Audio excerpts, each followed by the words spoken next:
मैंने कब कहा है भाजपा बुरी है? नहीं, आपकी आप कह रहे हैं बात, तो मैंने तो नहीं कहा इल्जाम लगा कि अगर वो मुख्यमंत्री पे भरोसा करते तो बदलते ही नहीं।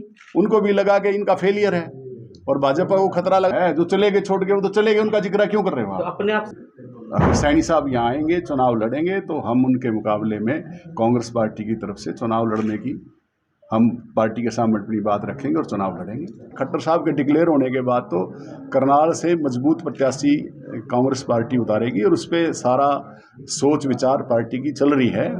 हरियाणा के अंदर भाजपा की सरकार है। 3 दिन पहले गुड़गांव में मोदी जी आए थे, भारत के प्रधानमंत्री, और उन्होंने वहाँ पे खट्टर साहब की, हमारे मुख्यमंत्री जो उस वक्त थे, उनकी बड़ी तारीफ की और 24 घंटे में ही उनका इस्तीफा हो गया और फिर उन्होंने नया मुख्यमंत्री चुनने के लिए प्रक्रिया उसी दिन शुरू कर ली। उसी एवज में आज हमने ये प्रेस कॉन्फ्रेंस बुलाई है। हमारे करनाल से विधायक थे माननीय श्री मनोहर लाल खट्टर जी, लगभग 9.5 साल 9 साल 5 महीने के आसपास वो यहाँ से विधायक रहे, मुख्यमंत्री रहे हरियाणा के। भाजपा कहती है कि भाई हमने उनको बदला है और बदलने का कारण जो पेपरों में छपा है कि भी उसके प्रति नाराजगी थी लोगों में। और जो मुख्यमंत्री नए बने हैं उन्होंने विधानसभा में ये कहा है कि हमारे जो मुख्यमंत्री थे खट्टर जी, उनके ही कदमों पे चल के हम हरियाणा को आगे लेके चलेंगे। तो ये भाजपा की मेरे को बात ही समझ में नहीं आई कि अगर उन्हीं के नेतृत्व में और उन्हीं की बात सुन के उन्हीं के बातों को आगे लेके चलना है तो मुख्यमंत्री बदलने की जरूरत क्या थी।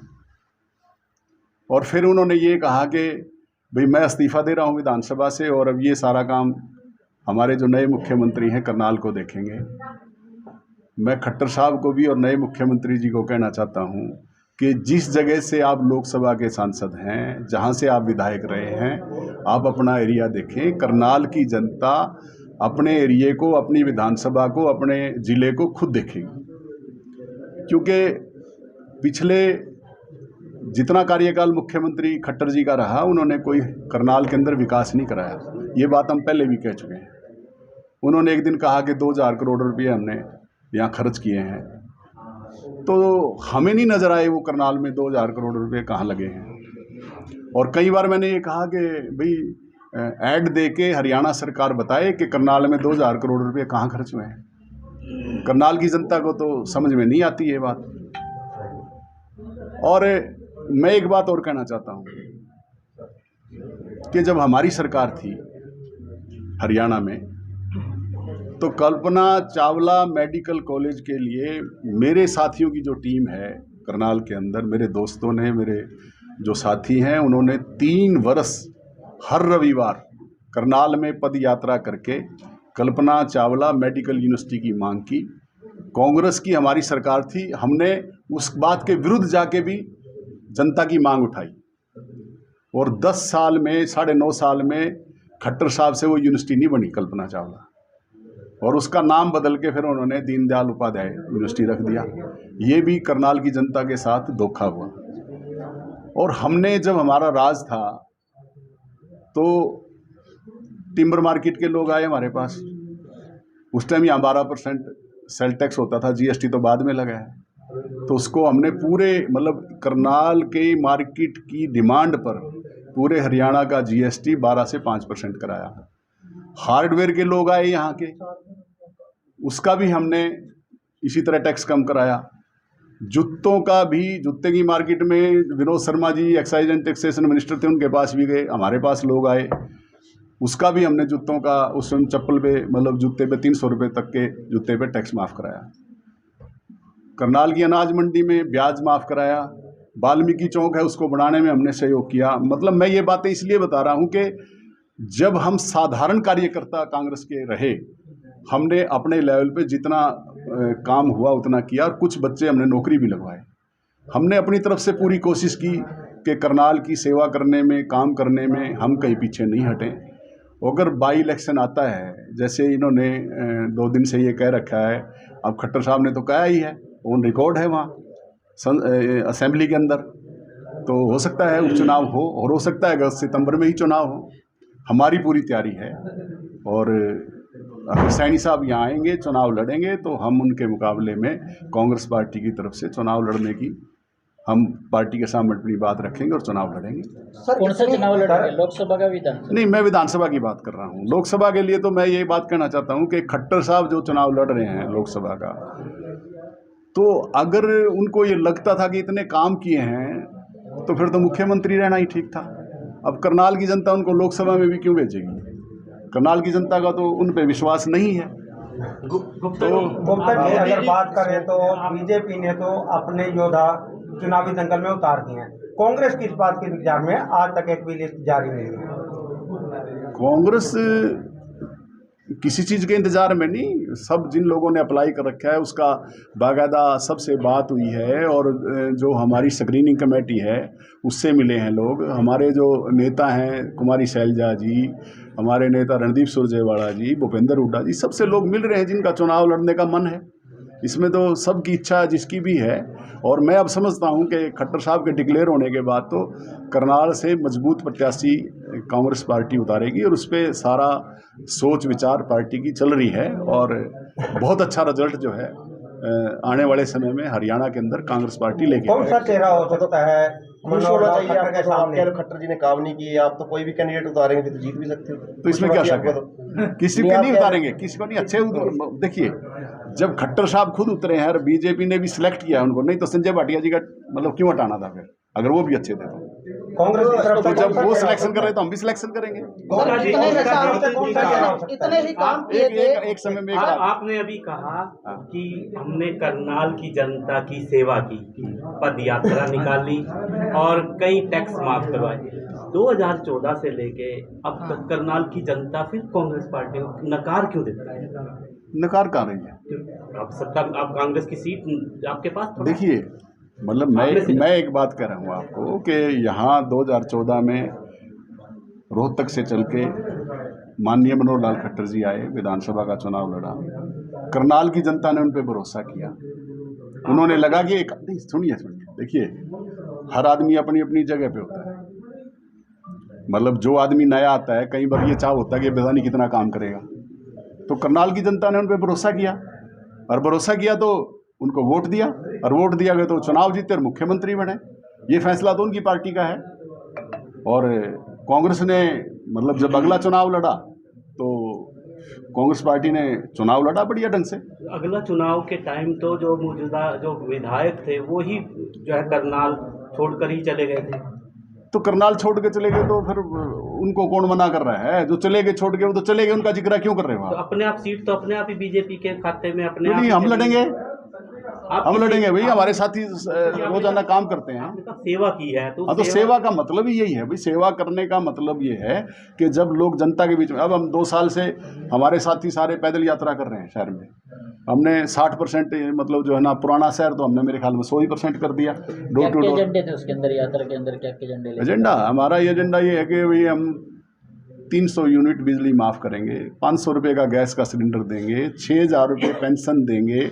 हमारे एजेंडे क्लियर हैं बिल्कुल, हम किसी को उलझा के नहीं रखते। आज हरियाणा के अंदर जितना अपराध है, मैंने ये बार बार बात कही है कि एडमिनिस्ट्रेशन पे मुख्यमंत्री मनोहर लाल खट्टर जी का कंट्रोल नहीं रहा। अच्छा हुआ उन्होंने छोड़ दिया। तो आपको ये लगता है कि डबल इंजन की सरकार, पहले जिस तरीके से मोदी जी जो है तारीफ करते हैं, उनके बाद में जो है उनको पद से, मुख्यमंत्री पद से हटा देते हैं, तो क्या आपको लगता है कि भाजपा कमजोर हुई है या उनको जो है श्रेय और दे देगा?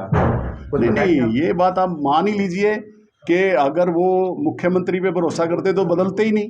उनको भी लगा कि इनका फेलियर है और भाजपा को खतरा लगा लोकसभा के चुनाव में, इसलिए तो बदलाव हुआ है। पार्टी इतनी अच्छी और भाजपा यदि बुरी है तो आपके नेता भाजपा में क्यों जा रहे हैं? मैंने कब कहा है भाजपा बुरी है? नहीं, आपकी पार्टी आप कह रहे हैं बात, तो मैंने तो लगातार इल्जाम लगाते हो भाजपा की पार्टी के नेता। मैं जो इल्जाम नहीं लगा रहा, मैं जो हो रहा वो बता रहा हूँ। देखिए, आप मेरी बात सुनिए। आप 2014 तक हिंदुस्तान के ऊपर 55 लाख करोड़ का कर्ज था। इस 10 साल में 150 लाख करोड़ का कर्ज भारत पे और बढ़ गया।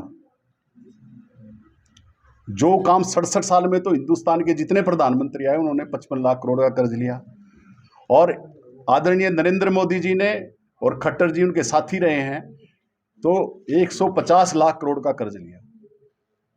और जो बात है आज धर्म की और जाति की बात बीजेपी करती है। आज चुनाव लड़ना चाहिए बेरोजगारी के ऊपर।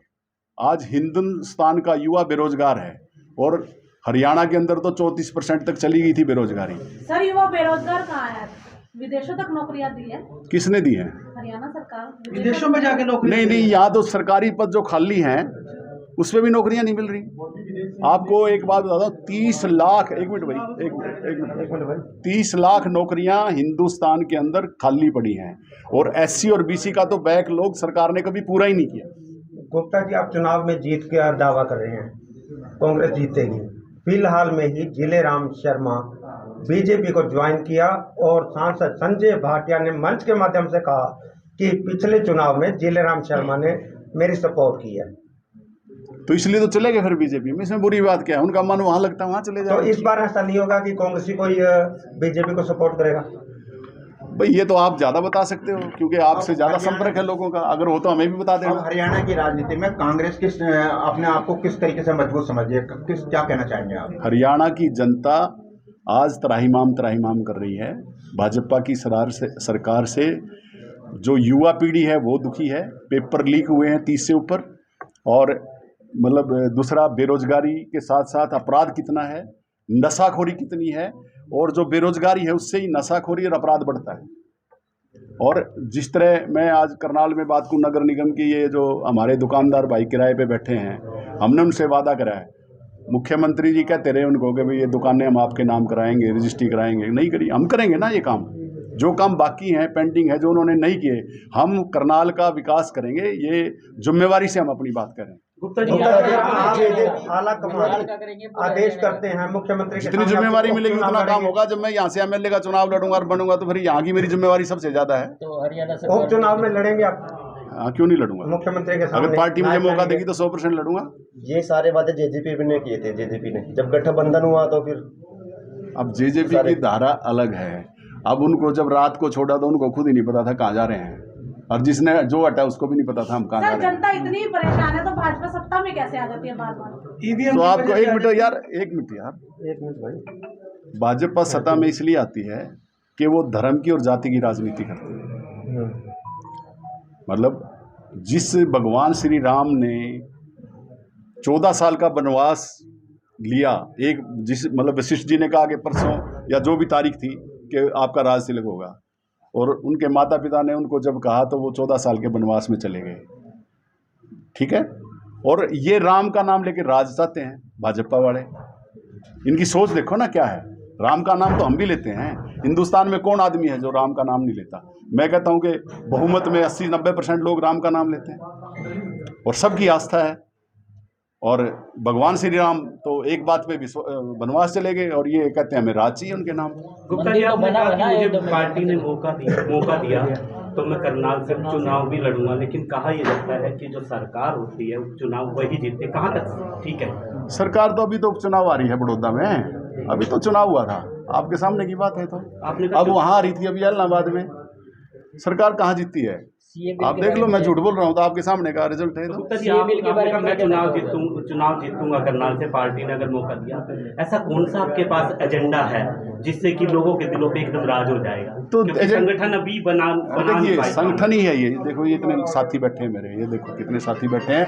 और जब हम यात्रा करते हैं, बात करते हैं, तो हमारे सैकड़ों साथी हमारे साथ चलते हैं। डोर टू डोर कंपेन करते हैं और हजारों साथी हमारे हैं। जनता तो कहती है कि गुप्ता जी मुख्यमंत्री का चेहरा लेके कांग्रेस लड़ेगी या बिना मुख्यमंत्री के चेहरे? एक ग्रुप हुड्डा है जनता के बीच में मैसेज। देखिए, ग्रुपिज्म की कोई बात हरियाणा कांग्रेस में नहीं है। सब अपने ढंग से काम करते हैं और सब अपने तरीके से काम करते हैं, और कांग्रेस रोजाना मजबूत हो रही है और बहुत अच्छे रिजल्ट आने वाले लोकसभा के, विधानसभा का अगर बाई इलेक्शन होता है तो आएंगे। नहीं तो अगस्त में चुनाव आएगा, और अगस्त में चुनाव आएगा तो सब साथी हरियाणा में लड़ेंगे। बिल का क्या फर्क पड़ेगा वोटरों पर? क्या फर्क पड़ेगा वोटरों? कोई फर्क नहीं पड़ेगा। ये तो बीजेपी पता है क्या है, जो असली एजेंडा है भारत के लोगों को वहां सोचने नहीं देती। भाई 400 से गैस का सिलेंडर 1100 का किसने किया? आदरणीय नरेंद्र मोदी जी ने किया। 200 रुपये घटा दिए। कब घटाए? जब राहुल जी ने और खड़गे जी ने कहा हम 500 का देंगे। अब 100 रुपये और घटा दिए। और जे अगर चुनाव के बाद 1500 का कर दिया, कोई रुकावट है उनके ऊपर? आज तक डीजल और पेट्रोल के रेट नहीं घटाए। मतलब आप देख लीजिए ना, मतलब 26 रुपये का बैरल हो गया था, तब भी नहीं घटाए।